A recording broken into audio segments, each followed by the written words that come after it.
llegamos a la autora del libro, que es nuestra artista invitada hoy, Inmaculada Cerejido. Inmaculada es doctora en Psicología y máster en Psicología y Educación por la Universidad Complutense de Madrid, experta en recursos humanos por ESIC, ha sido profesora de la Universidad Complutense de Madrid y actualmente trabaja en la consultora Tatum como gerente. Además, pertenece a LID Conferenciantes, la red de especialistas en empresa, como especialista en desarrollo personal y coaching ejecutivo.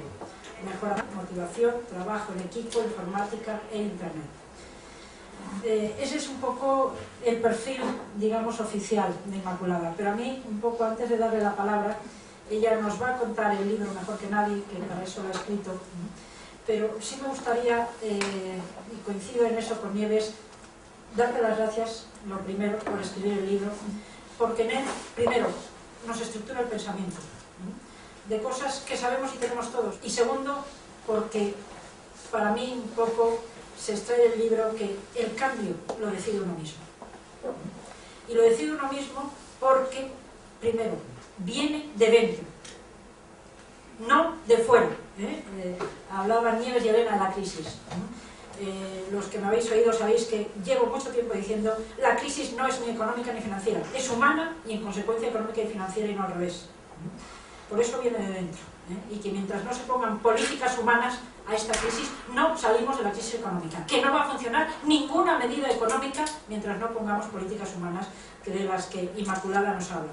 Entonces lo primero viene de dentro y lo segundo, puede todo el mundo. Yo quisiera añadir un cómo, de cómo es Inmaculada y ese cómo que se desprende de su libro.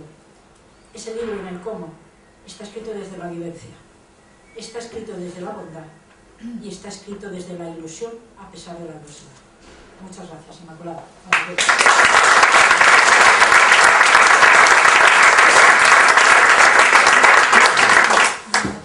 Bueno, pues después de unas presentaciones como estas, es difícil conseguir decir algo que quede a la altura.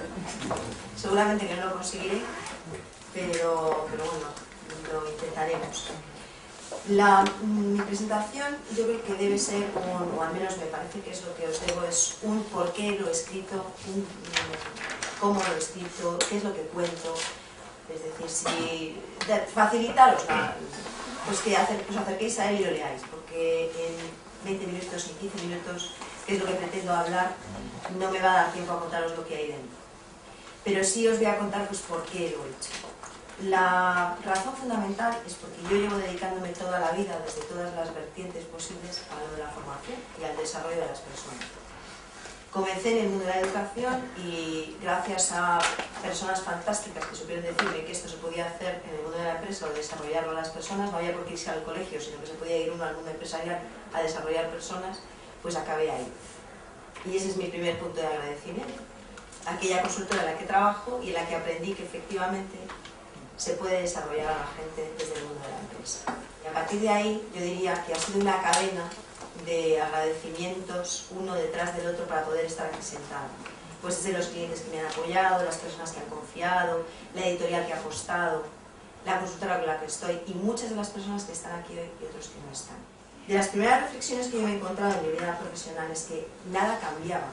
Yo me dejaba el alma, la piel, el corazón, la vida en un aula y las personas no cambiaban. Y decía, pues ¿cómo es posible? Si yo lo explico muy bien. Entonces, ¿qué sucede? Si los ejercicios son buenos, pues no lo entiendo. Pues después de darle un montón de vueltas y de darte cuenta de que la gente no está para perder el tiempo, sino que, bueno, hace falta hacer cosas para que las cosas cambien, uno descubre que las habilidades no son tan importantes como parecen, sino que lo que es importante es aquello que está dentro y que nos provoca un comportamiento de determinada manera. Y a partir de ahí comienzo a explorar en ese mundo interior que hay detrás de los directivos.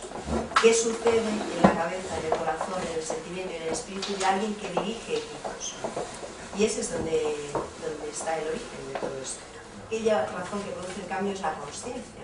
Es decir, cuando alguien toma consciencia de dónde está, de qué hace y de cuál es la trascendencia de la tarea que está desempeñando. Es decir, que un directivo trasciende mucho en el comportamiento de muchas personas a lo largo de un día. Y otra razón es que, claro, no podía hablar de trascendencia y no aplicármela.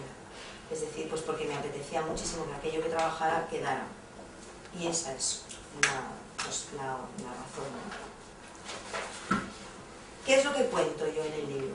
Porque el libro, además, todo el mundo habla de la transformación, el cambio, más cambio y tal. Sí, sí, yo hablo de que hay un cambio y que es necesario, pero además cuento en qué consiste ese cambio, es decir, y a dónde vamos. Entonces, digo y afirmo que liderar es liberar. Es decir, que aquel que dirige tiene la tremenda responsabilidad de hacer crecer lo mejor que cada una de las personas tiene. Otra de las cosas que cuento es que el liderazgo es la responsabilidad de dar sentido. Si no tenemos sentido en la tarea que desempeñamos, difícilmente podemos responder. Y no es cuestión ni de comunicación, ni de delegación, ni de reparto de tareas, ni de marcar o tiene sentido lo que esa persona está haciendo para él mismo, o difícilmente puede ser bien dirigido. Eso es donde nos lleva inevitablemente al servicio. Al final, y cuando uno habla con personas que ya pues peinan caras más que yo, porque yo las peino pero las tapo por el dicte, pero cuando donde llega la persona es, mira, es que al final estás aquí para ponerte al servicio, para dar lo que traes y lo que has aprendido. Ese es el liderazgo por el que yo postulo y lo que yo cuento en los sitios donde trabajo con directivos. Y eso es lo que cuento. Entonces, todo esto acaba en que te pongas a disposición no solamente del equipo, de la organización, sino también de la sociedad en la que está metida esa organización. Claro, decir esto es una cosa un poco seria, ¿no? Porque dices, bueno, ¿y esto del servicio qué es? Dice que tenemos que ponernos allí con el delantal o algo. Pues no. El liderazgo del servicio tiene pues 2 o 3 cositas. Es pues estar presente, tomar conciencia, como ya decíamos, hacer crecer, sanar y por supuesto construir una comunidad. Y son términos que cada vez aparecen más por todas partes, que la tecnología 2.0 y todos estos planteamientos que ahora nos aparecen desde otros sitios apoyan este concepto filosófico, que en definitiva es la nueva filosofía del siglo XXI. Nuestra sociedad no será recordada por los avances tecnológicos, sino porque el individuo toma conciencia de que es libre.